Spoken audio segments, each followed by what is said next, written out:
Press the red button. It starts recording as soon as you turn it on. So now's the point where I can't say inappropriate things. Okay.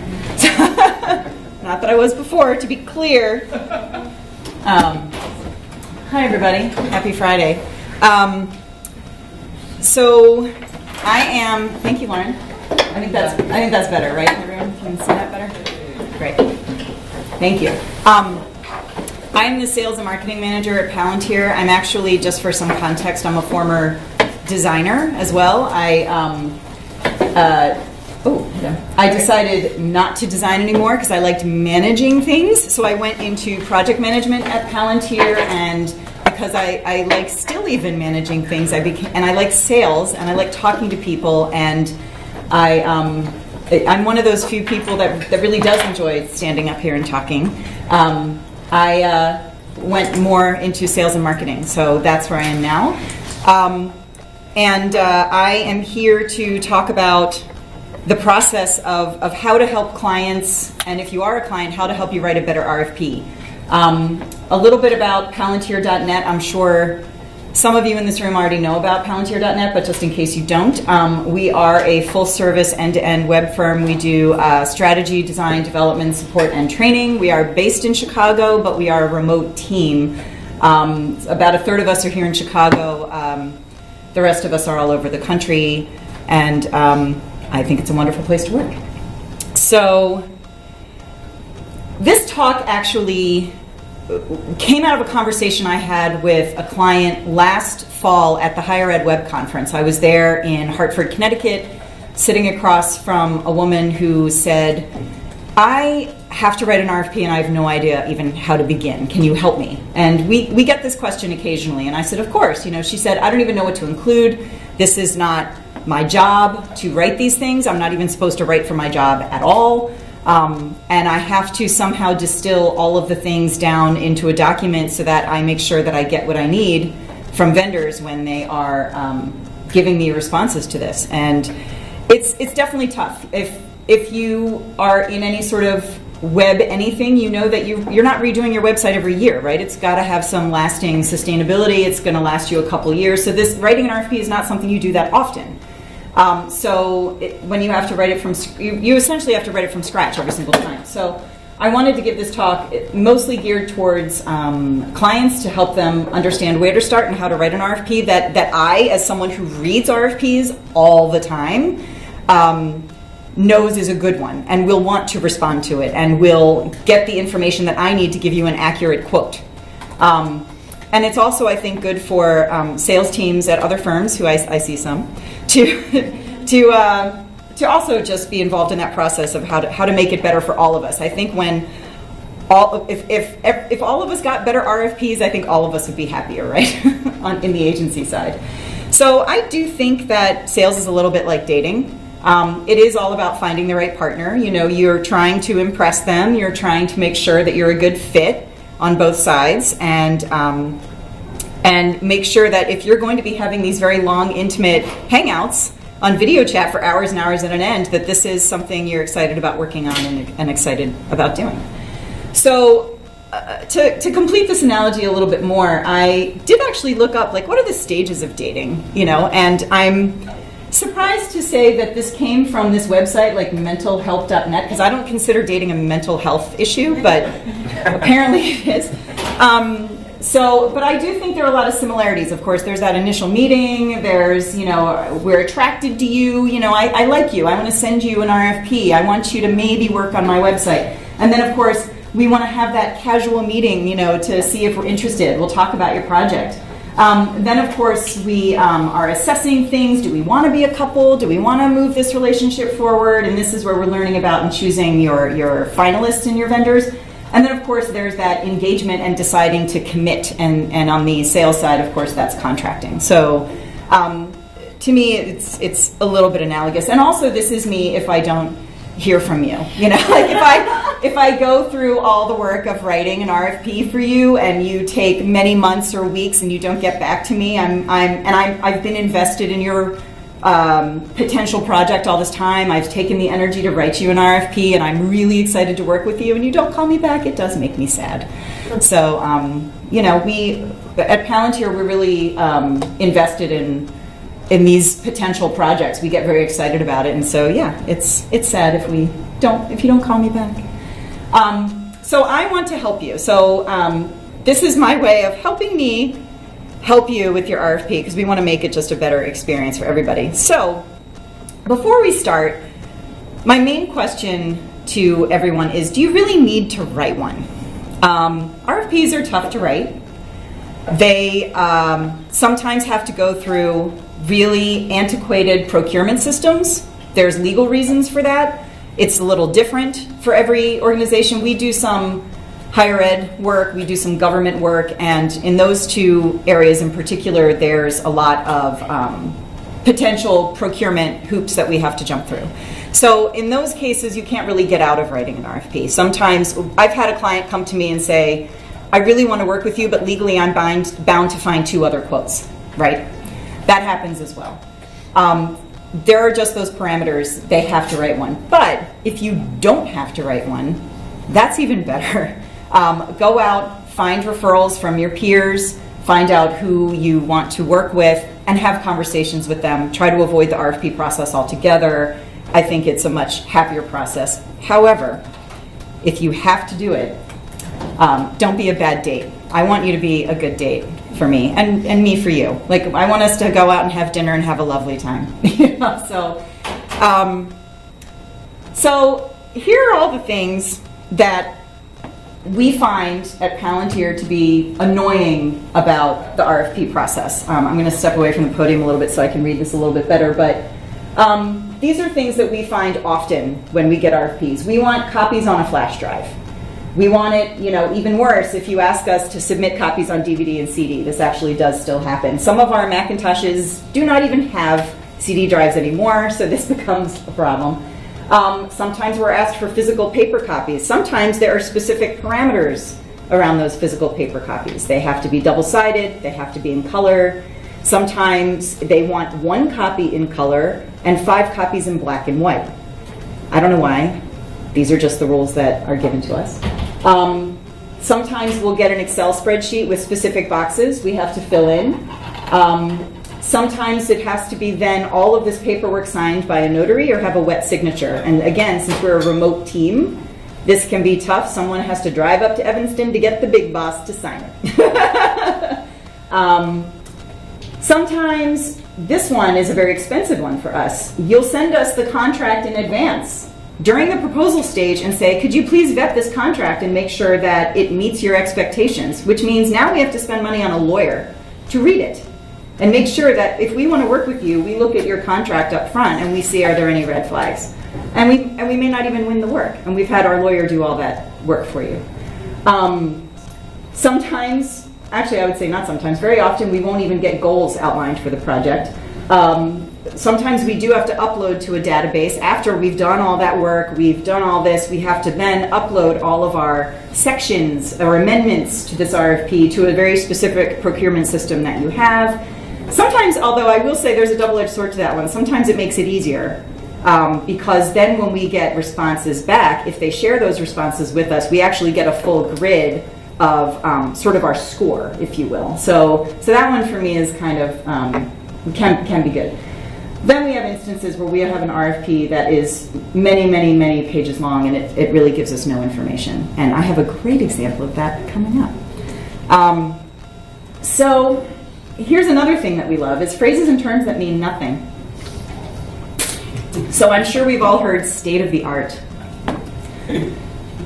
We don't know what that means to you.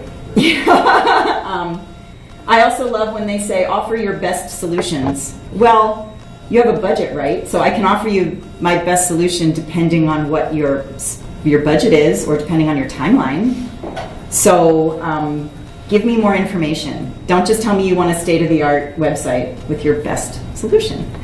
Other phrases that mean nothing. Whoops. Cutting edge. That's a great one. Modern, fresh. That means different things to different people. Back when I was a designer, and I had an artist actually come to me and they wanted some work done. And this artist I knew to be extraordinarily conservative in his work. It was absolutely beautiful. It was white. It was glass. I mean, absolutely gorgeous to look at, but white. Everything was white. There was no color to it. And he said he wanted something really flashy, really modern, all of these types of words. So I gave him something that I thought fit that description, and he was horrified. And he came back to me and he said, no, I really want something that just has like a photograph of my glass with my name on the top. That's it. That's it. And so what I realized, I was young, and I should have known, I didn't know better at the time, but what I should have realized was, well, his version of what's modern and flashy is not what my version of modern, so that's really what the difference was just really being able to dig into those adjectives that are tricky and understand really what they're trying to get at. Another one that can be extraordinarily expensive is integrations. As one of our colleagues at Palantir, Ken, likes to say, if you put the word integrations in a proposal with no explanation, that could be $30,000 or $300,000, depending on what it is. You have to give us details on that one. Some other interesting legalese we've encountered. Business interests in Northern Ireland. This is one of my favorites. So, again, this is a holdover from something very specific. It has nothing really to do with web design and development at all, but this is a blanket procurement document that was sent to us that's for all industries that we received. And it says, we can't have any specific business with Northern Ireland. Another one that's likely not relevant, again, same document, and it's a holdover that we can't have any investments or profits from slavery or slaveholder insurance policies during the slavery era. All of us in the internet world know that the internet wasn't around during the slavery era, which is so this is just one of those holdover things that is in procurement docs that we have to, that we encounter. That's likely not relevant to us. I'm giving some just examples of some of the things we come across. So I'm going to share with you my worst date ever from a procurement perspective. This is just all procurement gone really, really, really wrong. So why was it so bad? It was 27 pages long. The scope itself was half a page. It fits on a slide. You will see it shortly. It had no information about what their goals or business needs were. But they did let us ask a lot of questions, which was great. All the vendors got to ask a lot of questions, so we could get some clarification about what they needed. There were 6 attachments plus other addenda and execution pages that had to be signed, wet signatures. We needed an original, a photocopy, and a flash drive, and it had to be physically mailed. So this was the scope, sort of. Basically, they just needed an implementation of a comprehensive web strategy, had to be accessible. They needed an IA. They wanted us to define some metrics for them without giving us any goals. And we were going to be doing interviews with their stakeholders. Not a lot to go on, right? Not a whole lot. But they gave us 26 pages on how to submit it. So many ways to submit. Sign this copy, this one's executed, put it in a sealed package, clearly mark each package with your name, the RFP number, etc., etc., etc., etc., etc. Flash drives, fun things. Even more, these were the contents of the proposal, all of the attachments that we had to sign. I'd like you to focus down towards the bottom on attachment F, the Iran Divestment Act certification piece, which said that we were not contracting with the country of Iran.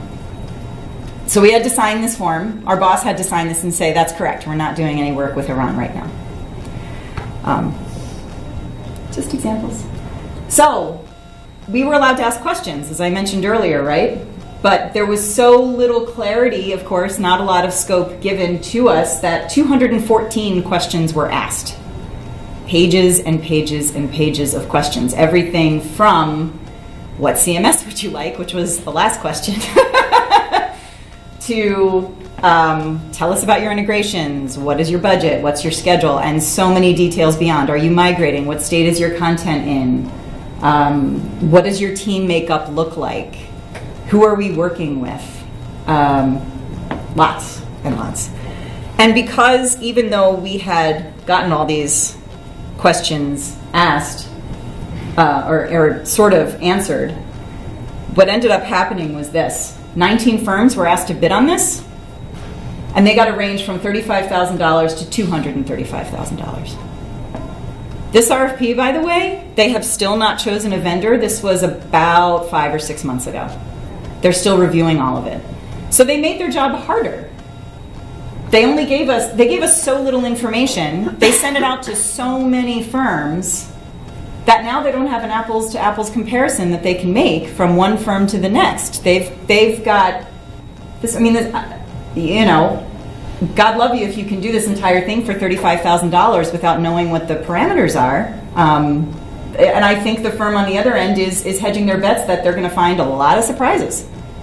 You know, so they padded their budget to be able to make sure that if anything comes up that wasn't accounted for, they're not going to lose their shirts. So this is what happens when RFPs are not specific enough. It's tough for everybody. It's tough for the people submitting it. It's tough for the firms trying to write it and understand what they're bidding on. So this is why I'm having this talk, so we can try to make it a nicer process for everybody. So let's build your RFP here. So we want to make it simple. We want you to outline exactly what you're looking for, tell us your likes, tell us your dislikes, tell us what you can't do. I'll give you a second to absorb that.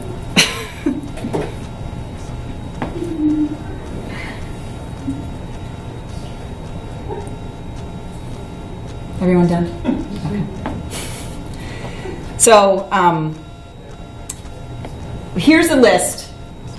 This is a pretty comprehensive list of what to include. I'm going to go through 14 items. There's going to be a summary at the end, so don't feel like you have to, you know, write it all down or whatever. You can take a photograph of the last page, and it's going to be a summary of all the things that we think you should include to make a really, really good RFP. Be specific about your goals, please. We want traffic to increase on this page because why? Why do you want traffic there? We want to make sure that even if all you want for your website is just a general upgrade, you know, our site's outdated and we can't use it. It's just not working for us. And you really just need a general upgrade? Surely there's a reason you're frustrated with the site as it is now, though, right? Like, it's either not working on the back end, the people who are trying to edit are frustrated with the interface, maybe it's end of life, whatever CMS that you're on, you're not getting support, the person who was in charge of it left for another job and there's no one to support that. There's all sorts of reasons why, even if the basic premise of this project that you're trying to embark on is just our site's old and we need it to be new, there's still a lot of information that you can give us about what's not working for you. So we want to avoid generalities like, we want more traffic. Well, why? Like, what do you want traffic for? What do you want them to do when they get there? You know, we want links to social media. Well, of course, who doesn't? But what do you want your social media to do for you? You know, do you want to share everything? Do you want it just in the footer? Do you want it on every single blog post? You know, what are the outcomes that you're trying to tie back to why you're asking for the things you're asking for? On the flip side, be very specific about your constraints. Is there a stakeholder who's going on sabbatical, or you've got vacations that we have to work around? Are there key dates that we have to hit because, you know, you're a higher ed site and you want to hit a certain admission cycle, or you're a healthcare site and, you know, you've got, I don't know, whatever that milestone is you're trying to hit. Are there any external forces that are at work here? Are there any brand and identity guidelines that we absolutely have to follow? You know, whether it's colors, typography, what are those parameters under which we're working? We want to know those as well. Please tell us your budget. Seriously. For real. Because if you don't say your budget, then what happens is that bar chart that you saw on the other page where you get 35,000 to 235,000. That's very often going to happen. If you can't give me a specific number, at least give me a range, somewhere between 100, 200, somewhere between 50, 100, whatever it is.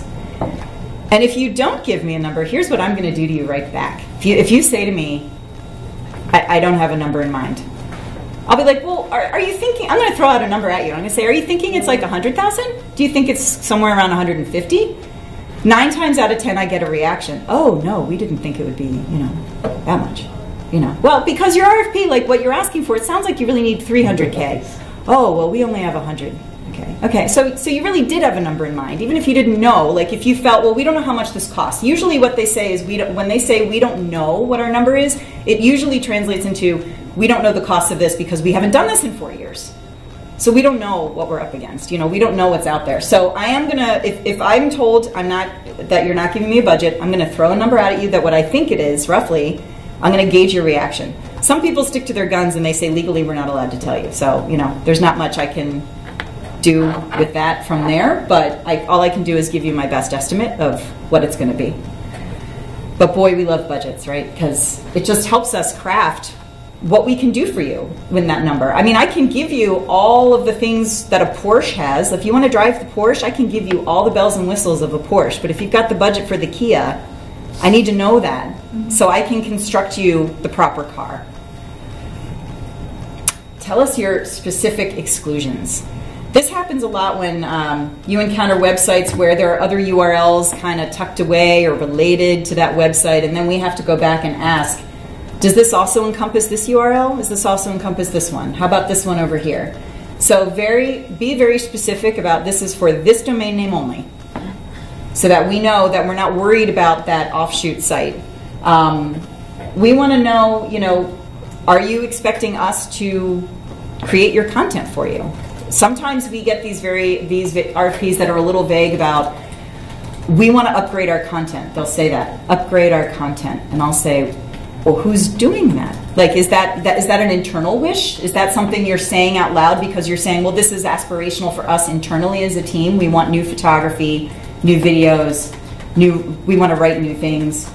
But it's vague in the RFP. So are you asking us to take on that responsibility? We can. I just need to know that, So be very specific about who's in charge of creating all the content and what kind of content between photography, video, and text. Who's in charge of your hosting? It's not going to be Palantir. We don't do that. So give us some information because we can help you. At least we can guide you in certain directions, but that's not what we do. Details about integrations, please, please, please, please. So our colleague Luke, I asked him for a good example of what's a bad example of something we've seen in an RFP, and how would you like to have seen it written? And he said bad is when someone says integrate with LDAP, and he doesn't know what to do with that. Again, is it $30,000 or is it $300,000? So he said a good example is what you see up there. Very, very detailed. This is what we're trying to do. This is what we're hoping to gain from that integration, and all of the goals tied around that. So when you're writing integrations, of which these days there are increasingly more and more, please be very specific about what those integrations are doing for you and what you're trying to get out of it. List your internal resources. I don't know how the other agencies work, but at Palantir we sometimes work very collaboratively with our clients. Sometimes there are more people on the client side of a project than on our side. We've had that happen where we are actually 5 Palantir developers and 10 on the client side, and we're helping them build the site along with us. Are they interested in doing that? Great. Let us know so we can sort of build that into the process. Sometimes your team, the client's team, doesn't have time to do that. They've got their other responsibilities, they have other things they have to do. Maybe this project is really only 20% of their time. Let us know how much time they can devote to working with us. They are going to have a product owner on their side, right? That's someone that's got to be able to work with us a certain number of meetings per week to make sure the project is going well. So tell us all about how the internal resources work, and that's including the list of all your content editors as well. Are we building this site for 100 people, 1,000 people who are going to be touching it at any given time? Just let us know. Number 7, outline the status of your content. Has it been audited? Is anything being archived? Do you have any market research you've done in advance that we need to know about as far as your content? Who's migrating it? How are they migrating it? And do you have an asset library that we can look at in advance? All of this stuff, again, helps us nail down how to make it better for you. Send it to the right people, number 8. In my old, more naive days, I would actually look at this website called the RFP Database. I don't know if any of you are familiar with it, but I would go there occasionally and try to look for RFPs that fit what I was looking for. And I did this exactly once, and I submitted an RFP to an organization in New York, and she was very happy to get it, and we put in hours and hours and hours of work. And after about a month, I hadn't heard from her, and I said, hey, how's it going? And she said, well, we got over 100 submissions. And I said, wow. And she said, yeah, we're still working through them. It took them months to look through all of those RFPs, to read them all. So in my many years since of just doing this, I would say no more than 5. Pick your top 5 firms, ask for referrals from other peers that you have, and try to avoid posting on those RFP sites. Sometimes, again, legally, many organizations do have to post their RFPs on their websites.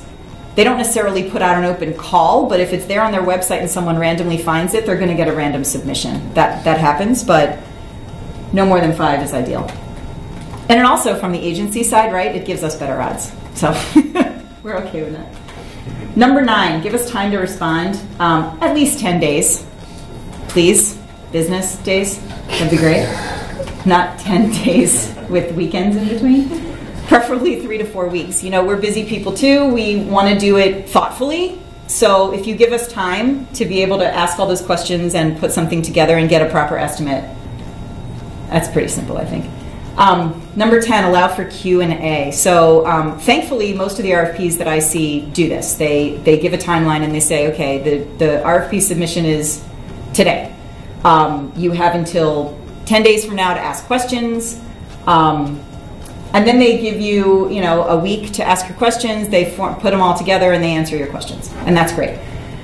This can be done many, many, many ways. We have done it where it's an organized conference call. There's going to be a conference call at this time. You log in and everyone asks their questions all at once. It's usually about an hour and a half. And then you take your answers and you go on your merry way. Sometimes they ask you to submit in advance and then they will send a full email list of all the questions that all the vendors asked, which is my favorite because then I can refer back to it. And if on a conference call, if it's the sound and the audio is not so good, it's tougher to hear. My least favorite is when I send questions via email and they only send back the answers to my questions. I want to see what everyone else asked too, because maybe we forgot something, right? Like maybe there was a better, someone said it better, So that's my hope, is that if you are on the client end, please send all the answers from all the vendors, regardless of who asked. It's good for everybody to see them all. I'm sure Leslie has a few things to say about this. Don't ask for spec work. We don't work for free. We're all professionals. And frankly, it's no good. If we're asked to design something in advance, it's usually on the design end, right? No one asks us to build anything really in advance. It's usually, we want to see what your theme looks like, if you really understand our brand. Working without strategy is no good. If we have not met your team, if we have not been able to dive into your needs and wants and desires for your audiences, if we haven't even been able to define your audiences with you, it's a guess, right? It's not going to serve you well. If you want to visit that website, nospec.com, it's got a really good summary. That could be a 2-hour talk on its own as to why spec work is a bad idea. And it also, of course, goes into the topic of contests, like design our poster for our festival, which does not necessarily apply to us right now, but there's some really good information there about why any kind of creative work, whether partial or completed, submitted in advance without payment is just a terrible idea, so please don't ask for it. Number 12, I think I've outlined all the painful reasons why if I have many addendum that I have to sign and attachments that need to be notarized and uploaded to databases, it's just painful and extraordinarily time consuming. So do what you can to streamline that paperwork for us, reduce any formatting or paperwork requirements. I mean, just really keep it simple. Some of the best RFPs I've ever seen are 3 to 4 pages long, which I know sounds challenging. How do I get all that information in 3 to 4 pages without making it 6-point type, right? But you can. It's possible. I've seen it. And if anyone ever wants to see an example of one, I can ask a client who's done it well if they'd be willing to share it, and I'd be happy to share that with you. This one is just a nice to have. I'm gonna say number 13. Give a decisions matrix. Let us know how we're going to be judged against the other firms. What's going to be weighted most heavily? You know, we lost a job last year to a client that was one of the ones that made me cry. You know, that GIF on the first couple slides. Like, I really cried over that one. Not literally, but I was bummed out for sure. And we lost due to geography. They loved our RFP, absolutely loved it. They said there was nothing wrong with it. Your cost was great. Your design was great. We loved your presentation that you did for us in person. Nothing at all wrong, but the other firm was 20 minutes away. You know, that happens. I can't get that broken up about it when I lose to geography. There's nothing I can do about that, but it still breaks my heart a little bit when someone says, you were really, really good, they're just more convenient. You know. But do let me know, if you can, what is going to be weighted? How heavily is that going to be weighted, you know, to everything else? Is geography that critical to you that if you see 2 firms that are, you know, close, that's going to win out in the end? It's just helpful to know. And then this one, it is not really an item per se to put in your RFP, but just more of a realization. Please realize that you're buying a process and not a product. A lot of the time. How many of us before 2011 had ever built a responsive website? You know? It didn't exist really. Like, it wasn't a thing. You know? Somehow we all figured it out. We're smart. We read up, you know, and we all managed to figure out how to build responsive websites. And, you know, the very first time a healthcare client came to us, we had never done a healthcare site. But thankfully, they were able to just look at the related experience. Well, okay, you haven't done healthcare, but you've done higher ed, and there are some similarities there, right? You've got specific audiences you're trying to hit. They've got specific KPIs. You know, when it comes to higher ed, you want them to apply, right? Well, when it comes to healthcare, you want them to sign up for an appointment. You've got multiple editors from different divisions. So from a back-end workflow and permissions issue, there were a lot of similarities. And then, of course, the equivalent of faculty in higher ed is sort of like the doctors in healthcare, right? They have their agenda too. Well, I want my profile to look like this. And, you know, so I think this helps all of the firms in here to try for clients to understand that we don't have to necessarily have built the exact same thing that you're looking for before. We can bring a fresh perspective, we're smart, we're able, and we can be effective problem solvers for you. And you're buying a process. It's not just an end product that you're buying. Does anyone else relate to that? Yeah, okay. I thought so. So this is the summary. These are my top things that I hope make a better RFP. Since I see phones coming out, I'll pause for for chances to do that. And then, believe it or not, I know I said this earlier and it's hard to believe, but all right, I'll give you one last chance. Take that photo. Ta-da, ta-da. The latecomers. It is possible to actually do this all in 3 to 5 pages long. It really is. And we will thank you for it. Those are our favorite RFPs, 3 to 5 pages, chock full of really useful information. We talk about them in Slack. Ooh, this is a good one. Oh, we love this RFP. This one's great. They give us so much information, and we know that the client on the other end is probably going to be getting some proposals that are very comparable, and they'll be able to make some really good decisions there. Before I sign off, the last thing I would ask is that even if we don't win the work at the end, we love the feedback, you know. We really want to know how we could have made it better for you. Was there something we didn't do well in our RFP? Was there something we could have done better? I mean, again, geography I can't help, but we do relish the feedback and we do listen to it. We do try to make it better the next time. We iterate all the time. And of course, even if we won the project, we'd love to know why. You know, what did you think was better about our RFP than the previous one?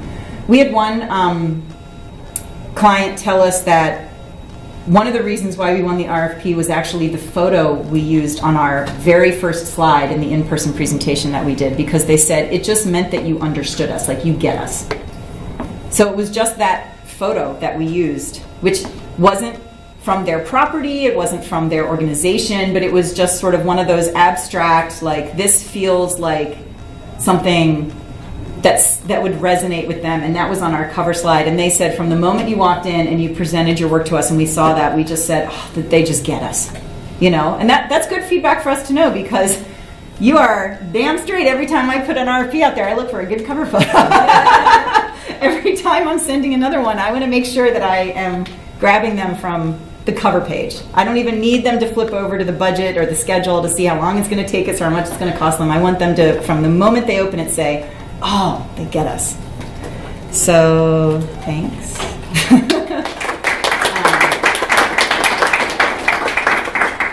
Any questions? Anyone? Yes? You guys ever write RFPs for clients as a service? Do we write them for our clients as a service? Not directly. We have been very heavily involved in helping them craft it, though. Like, they will write it and we will review it and say, you need to be more specific about these things, you could go into more detail about this is confusing. So yes, from that point of view, we don't necessarily write it for them, but we have helped them, to guide them so that they can make it better. And yes. Another question on that. In terms of when you were going over some of the criteria for submission of the response, how often do you get the feeling like they are giving you some type of test that you might have received in elementary school to see if you can follow a set of instructions? Often. Versus like, and do you think that's actually the case with some of the people who you've submitted to or worked with? Yes. So, and that's where I feel like you just need to be able to narrow down to whom you're submitting, right? Because we, especially the ones that are very procurement heavy, that have a lot of hoops to jump through, if you miss one of those hoops, you're out. Yeah. You know? And it's kind of like the M&M rider, right? That you always hear about, that famous story with, was it Van Halen? Who was it? Was it Van Halen? The no green M&Ms. Yeah, no, I think it was the no brown M&Ms, whatever color it was. But yeah, it had nothing to do with the M&Ms. They just wanted to make sure that whatever concert venue was paying attention, was actually reading through the whole thing so that they followed all the specific safety guidelines. You know, so sometimes I do feel like it's a little like that. We just want to make sure you were paying attention, you've read every single thing. But we're pretty thorough, thankfully, so I don't think we've missed anything. I can't recall any in recent memory that we lost because we didn't fill out one form. Yeah. Yes. I am a one-person design and build agency, so it's obviously. So you do it all. I do it all, and it's very small, and my clients are accordingly pretty small. A lot of them are nonprofits, and I'm currently embroiled in the project from hell. Oh, sorry. But what threw me was that they had what I consider, and even after hearing your talk, I still consider it a good RFP. It was concise. It was 5 or 6 pages. It was very clear on their goals, what they didn't like about their old site, what they wanted to achieve with their new site. It was a little weak on, who the decision makers were. So when I first talked to them, I asked some of those questions, like who would I be working directly with? Where is the content going to come from? And I sat down with them, and there was one person who was going to be my point person and was going to be bringing all decisions to me and so on. And it totally self-destructed from there. So I submitted a proposal, they accepted it, that was great. And then everything just started to fall apart because every single assumption or decision that was outlined in the RFP turned out to be open for reconsideration.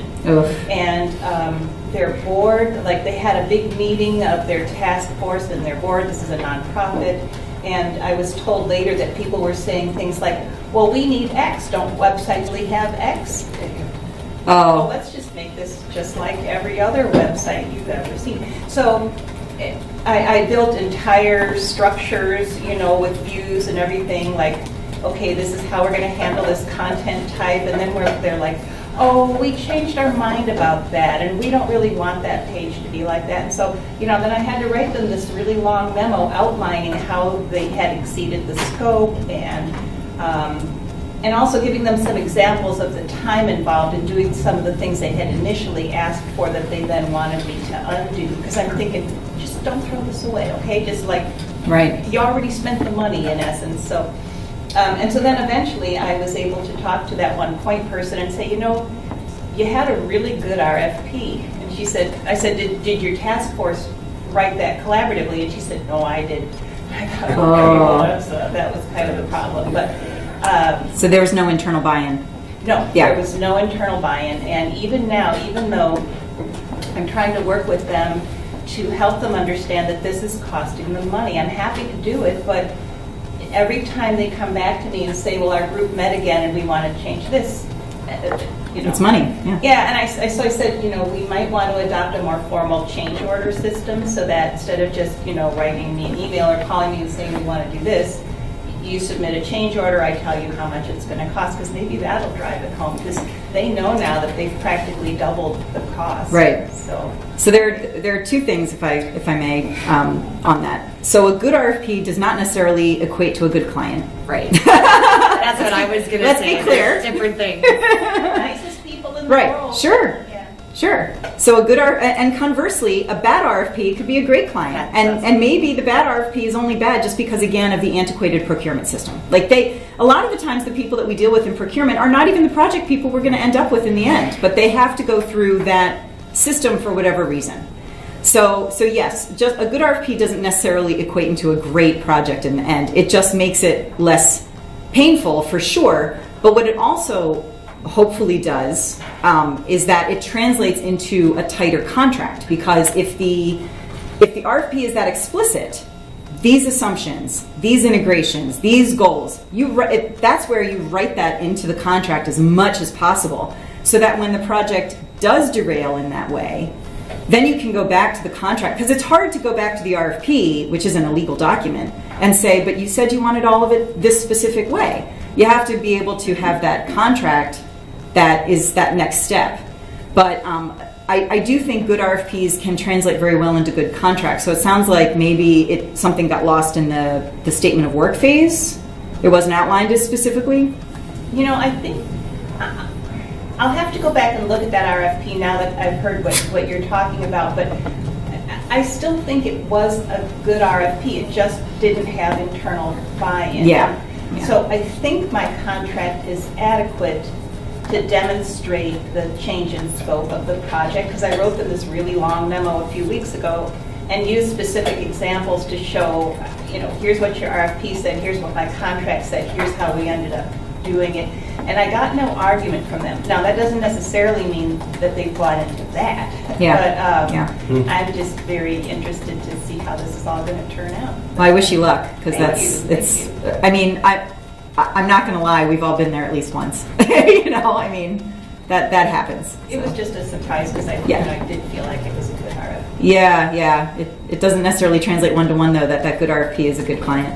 My thought on the buy-in for something like that would be, because everything you've done so far sounds really awesome and connected, is to present to them that, okay, how about we finish with what we got here, get this done and out the door, and then we can work on future enhancements. That would be a really good approach, and I haven't specifically asked them to do that, but I think, especially if they express concern about how far beyond their budget they are, that would be a good thing to do it. I referred to an iterative process, and really kind of what I meant with that was you guys keep changing your minds, but instead it could be, let's just get this thing wrapped up, and then we can go back and refine if your stakeholders are still concerned about things.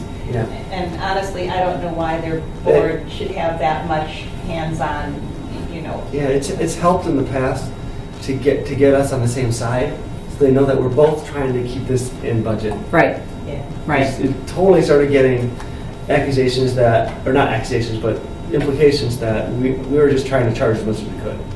And we were just trying to meet their needs, and they kept changing their minds. Right, and that's something too about how the contract can be written in a certain way to make sure that everyone understands what that minimum viable product is, so that it's here's where we get to launch, or whatever the goal is, and then everything else on top of that, is either change order or that's part of the agile process, right? When they're making their decisions about what they're prioritizing, but that's something that's ideal in an RFP, but again, that's more specific to the contracting phase to make sure that they understand, this is what they're getting. Ashley. So I just was listening to Dwayne's talk earlier that was about qualifying potential clients and leads that come in.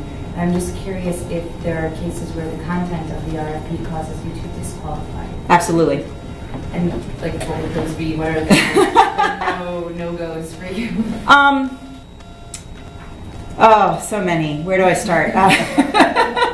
I'm trying to think of a recent example. We have one master service agreement with a large organization. So different divisions come to us often to bid on things. Their procurement division has changed things recently to make things more complicated than it was before. They have locked us into a rate until 2019 that is not our current rate. So for us to be able to want to bid on one of their divisions, like if they send us an RFP, it has to be really good, because we know we're going to make less money on that job, and we know that it's going to be painful to bid on it. So just actually this week, we tossed out one that we got where the goals weren't specific enough, there wasn't enough information, and we just thought, you know what, this one's a waste of our time. And a lot of times, if our board, we have a certain dashboard that we use where we look at all the work that's coming in, and if our board is just really full and we've got a lot of, every hand is on deck trying to write stuff and make sure things are going out the door, there might be something that actually is desirable, but the deadline's the next day and we just don't have time. We literally just run out of time, and that's not the RFP's fault, that's our fault. We're too busy. But sure, we disqualify things all the time. If something doesn't meet our values, before we qualify anything, we make sure to go to the website of whoever's asking us to build it, and if they, if their values don't match ours, we won't bid on it either. So, any other questions? I have a question. Yeah. How do you guys, or any advice, Palantir, I work at Palantir. I've often found issues with RFPs, especially the big procurement ones that are so cartwheels all over the place. Having the client understand that you are building them a tool and not a website, and understanding, especially when it comes to Drupal and WordPress, that I think you touched on it a little bit when you were talking about the content and who's doing the content and who's responsible. I've always found that to be very gray in RFPs, and then you get yourself with very unhappy clients because they were expecting you to deliver a website, not a tool that would make them a website. Yep. So what do we? How do we? We had this problem happen a couple years ago where we didn't get specific enough digging into their content strategy. So when it came, Lauren knows this one intimately well. So when we wrote the RFP, and we then consequently wrote the statement of work and the contract, it wasn't specific enough of who was in charge of the content. And it became a massive problem during the actual project. They didn't want to do it, we didn't want to do it, for a number of reasons. And it caused us to make sure that moving forward, we always dig very much into detail about who's owning what when it comes to the content. That's just something we learned the hard way. Because generally speaking, the client should own their content. That shouldn't be the web firm's responsibility unless they specifically ask. But I think you can't speak generally on a lot of those things. You have to be very specific about that. Anyone else? It really can be a nice process. I think sales can be a wonderful process when, when it runs well. I think it's great. Yeah.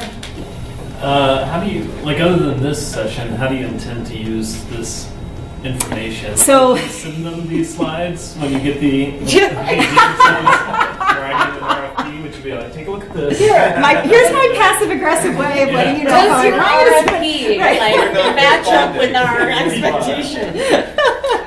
That's great. Your So RFP got an F. your RFP fails my test. So believe it or not, there is a blog post on Palantir.net that's about 3 or 4 years old that outlines all of this because I've been in this process a while. I used to run my own small business before joining Palantir. I used to partner with Palantir, actually. That's how I got assimilated like the Borg into the organization. And so I had a lot of experience being like trying to divide my time between doing the work and selling the work and all of that. So I actually wrote a blog post shortly after I joined Palantir about how to write an RFP that I want to respond to. So a lot of this information actually is on that blog post. It's a couple years old. But how else do I intend to use this is that, so I mentioned at the very beginning of the talk that the impetus for this was a conversation I had last October at the Higher Ed Web Conference when this potential client came up to me and said, I just don't know where to start.